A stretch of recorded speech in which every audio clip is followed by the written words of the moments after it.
Dear students, আগের ক্লাসে আমি তোমাদের আলোচনা করেছিলাম ভয়েস চেঞ্জের অ্যাক্টিভ ভয়েস থেকে প্যাসিভ ভয়েস কিভাবে করতে হয় এবং বিভিন্ন টেন্সে কিভাবে বি ভার্বের চেঞ্জগুলো হয় বা বি ভার্ব কীভাবে ইউজ হয় সেটা দেখিয়েছিলাম। অর্থাৎ আটটা টেন্সের ওপর ব্যাপারটা আলোচনা হয়েছিল। আজকে যেটা হবে সেটা হচ্ছে মোডাল অক্সিলিয়ারি বা মোডাল ভার্বসগুলো কীভাবে ইউজ হয় প্যাসিভ ফর্মে। অর্থাৎ যদি অ্যাক্টিভ ভয়েসে মডাল অক্সিলিয়ারি থাকে তাহলে সেগুলো প্যাসিভ করার সময় কী করতে হবে। মডাল অক্সিলিয়ারি কোনগুলো? Can, could, should, would, may, might, must, এগুলো হচ্ছে মডাল অক্সিলিয়ারি। এগুলোকে মডাল ভার্বও বলা হয়, যদিও ডিফেক্টিভ ভার্বের মধ্যে পড়ে, কারণ এগুলোর সঙ্গে এস ইএস যোগ হয় না, এগুলোর সঙ্গে আইএনজি যোগ হয় না, এগুলো ইনফিনিটিভ ফর্ম হয় না, শুধুমাত্র কি হয় না এগুলোর পর ভার্বের প্রেজেন্ট ফর্মটা বসে যায়, আর কিছু হয় না। যেমন I can do it, he can do it, I can go, he can run. তো can, could, may, might, must যাই বসাও না কেন তারপরে ভার্বের প্রেজেন্ট ফর্মটুকু বসে যাবে, ঠিক আছে? এগুলো পারপাস, এবিলিটি, এসব বোঝাতে ব্যবহার করা হয়। তো যদি অ্যাক্টিভ ভয়েসে থাকে এটা আই ক্যান ডু ইট, তখন প্যাসিভ ভয়েস হয়ে যাবে ইট ক্যান বি ডান। অর্থাৎ যে কোনো মডাল থাকুক না কেন তারপর শুধু প্যাসিভ ভয়েসে কী হবে, একটা বি যোগ হবে, তারপর মূল ভার্বের পাস্ট পার্টিসিপল হবে। তো আই ক্যান ডু ইট কী হয়ে যাবে না, it can be done by me. অথবা আই মাস্ট ডু ইট কী হয়ে যাবে, it must be done by me. ঠিক আছে? এগুলো হচ্ছে মডেল অক্সিলিয়ারিগুলোর কীভাবে, মডাল ভার্বগুলোর কীভাবে ভয়েস চেঞ্জ করা হয় বা প্যাসিভ ফর্ম কীভাবে করা হয়। শুধুমাত্র এরপরে বি বসে যাবে এবং ভার্বের পাস্ট পার্টিসিপল হবে, মূল ভার্বটা পাস্ট পার্টিসিপল হবে। এরপর তোমাদের যেটা শেখাবো সেটা হচ্ছে কোশ্চেন, অর্থাৎ ইন্টারোগেটিভ সেন্টেন্স। ইন্টারোগেটিভ সেন্টেন্স দুই ধরনের হয়, তোমরা জানো। একটা হচ্ছে ইয়েস নো কোশ্চেন আর একটা হচ্ছে WH কোশ্চেন। ইয়েস নো কোশ্চেনগুলো কেন বলা হয় ইয়েস নো কোশ্চেন, এরকম নামটা কেন দেওয়া হয়েছে না, এই প্রশ্নগুলোর উত্তর হ্যাঁ অথবা না হয়। যেমন আর ইউ রিডিং নাও, তুমি কি এখন পড়ছো, উত্তরটা হ্যাঁ অথবা না। কিন্তু what are you reading now, তুমি এখন কি পড়ছো তার উত্তর হ্যাঁ অথবা না দিয়ে হবে না। সুতরাং WH কোশ্চেনগুলোর উত্তর হ্যাঁ অথবা না দিয়ে হবে না। ইয়েস নো কোশ্চেনের উত্তর হ্যাঁ অথবা, অর্থাৎ WH ওয়ার্ড ছাড়া যে কোশ্চেনগুলো হয় সেগুলো হচ্ছে ইয়েস নো কোশ্চেন। তো ইয়েস নো কোশ্চেনের ভয়েস চেঞ্জ করতে গেলে তোমাদের প্রাথমিকভাবে দুটো স্টেপ অতিক্রম করতে হবে।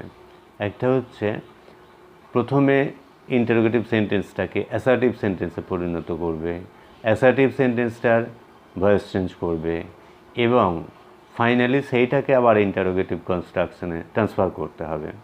অর্থাৎ যদি থাকে এরকম, have you done it, have you done it, জিজ্ঞাসার চিহ্ন, interrogative sentence, have you done it, এটাকে প্রথমে অ্যাসার্টিভে ট্রান্সফার করো।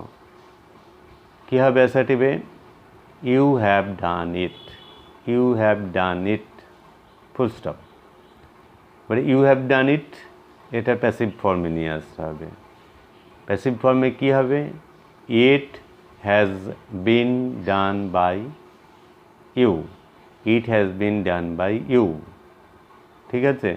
এই it has been done by you এইটাকে এবার ইন্টারোগেটিভ কনস্ট্রাকশনে নিয়ে এসো। ইন্টারোগেটিভ কনস্ট্রাকশন বলতে আগে বি ভার্ব আছে, আগে বি ভার্ব আছে, সেই হিসেবে তোমায় কী করতে হবে না, সরি আগে বি ভার্ব নয়, আগে অক্সিলিয়ারি আছে, সাহায্যকারী ভার্বটা আছে। তো সাহায্যকারী ভার্ব এখানে হ্যাজ, তো হ্যাজটাকে আগে নিয়ে এসো এবং অক্সিলিয়ারির পর সাবজেক্ট আছে ইন্টারোগেটিভ সেন্টেন্সে, সেই জন্যে এটা হয়ে যাবে has it been done, has it been done by you, আবার জিজ্ঞাসার চিহ্ন বা।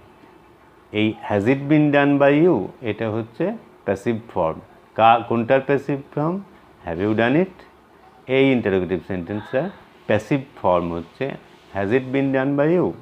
ঠিক আছে, এরকম প্রতিটা ইন্টারোগেটিভ সেন্টেন্সকে প্রথমে তোমায় অ্যাসার্টিভ ফর্মে আনতে হবে, তারপর সেটা প্যাসিভ ফর্ম করবে, তারপরে সেই প্যাসিভ ফর্মটাকে আবার ট্রান্সফার করতে হবে ইন্টারোগেটিভ সেন্টেন্সে। এবার যদি WH ওয়ার্ড থাকে, WH ওয়ার্ড কোনগুলো? হু, হুইচ, হোয়াট, এগুলো WH ওয়ার্ড। এবং WH কোশ্চেনগুলোর ক্ষেত্রে একটা জিনিস মাথায় রাখবে, সেটা হচ্ছে যদি হু থাকে, হু দিয়ে শুরু হয়, যেমন হু ডিড ইট, তখন প্যাসিভ ফর্মটা বাই হোম দিয়ে শুরু হবে। বাকির সব WH ওয়ার্ডগুলো কিন্তু ওই WH ওয়ার্ডটা দিয়ে শুরু হবে। কেবলমাত্র হু থাকলে বাই হোম দিয়ে শুরু হবে, যেমন who did it, by whom was it done, জিজ্ঞাসা চিহ্ন। ওয়াজ ইট কেন হলো? By, actually who did it এটা কোন টেন্স?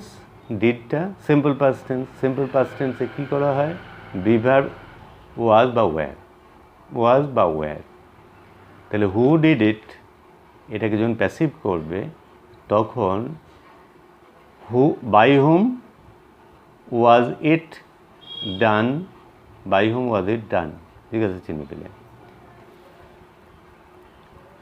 এখন সেন্টেন্সটা যদি এরকম থাকে, what are you doing, what are you doing, জিজ্ঞাসা চিহ্ন, এটার ভয়েস চেঞ্জ কীভাবে করবে?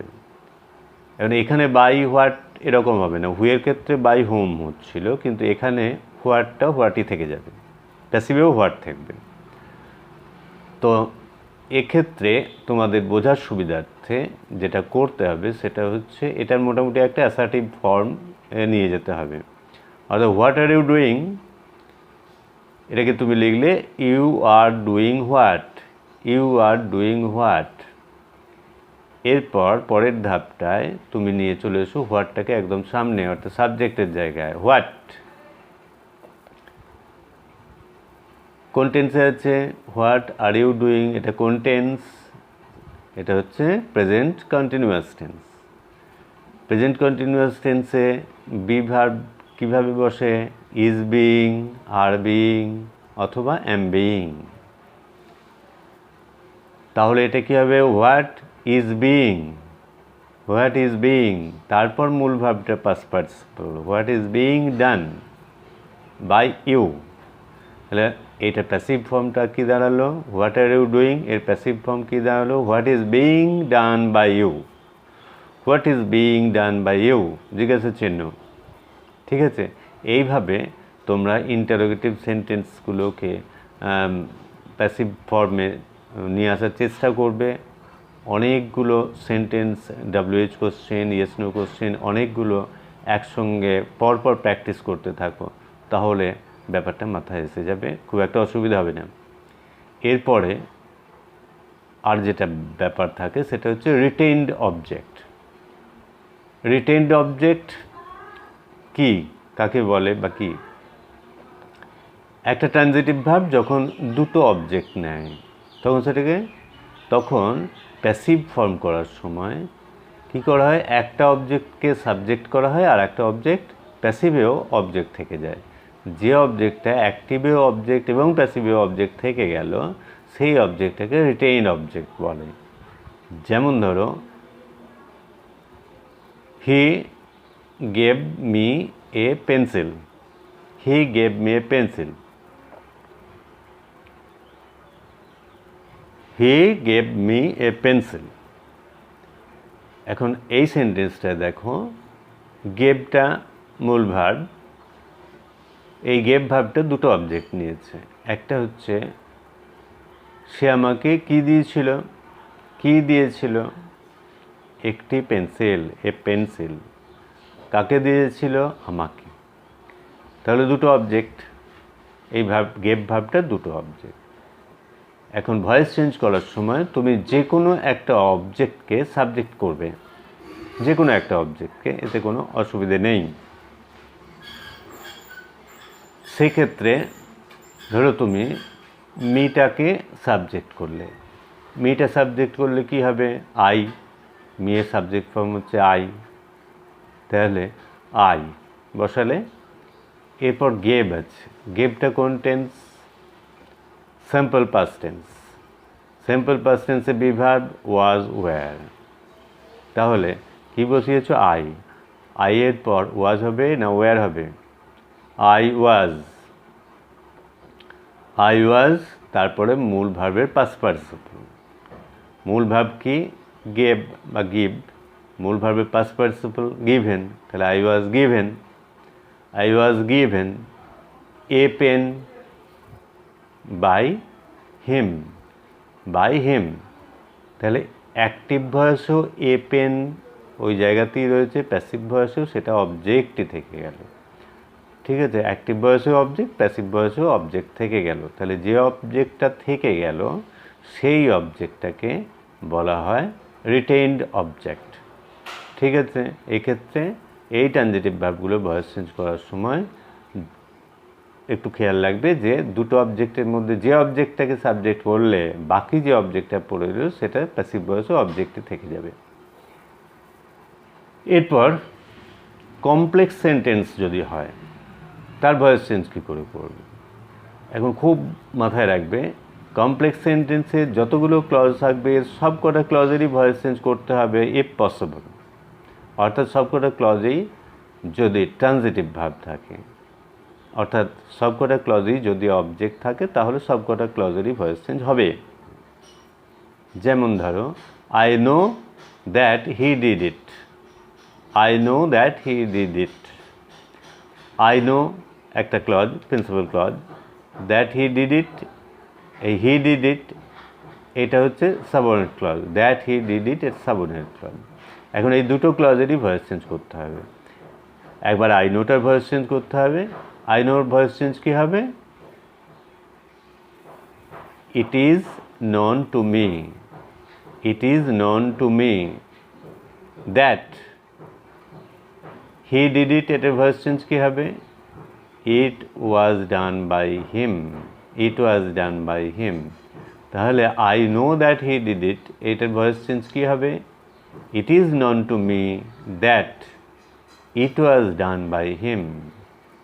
আবার এটাকে তুমি অন্যভাবেও ভয়েস চেঞ্জ করতে পারো। ধরো এরকম বলা হয়, I know that he did it. I know that he did ইট। এখন এই সেন্টেন্সটা অবজেক্ট কোনটা? দ্যাট হি ডিড ইট, এটা অবজেক্ট। এই অবজেক্টটাকে তুমি সামনে নিয়ে চলে যাবে, তাহলে টোটাল সেন্টেন্সটারই ভয়েস চেঞ্জ হয়ে যাবে। That it was done by him, that it was done by him is known to me.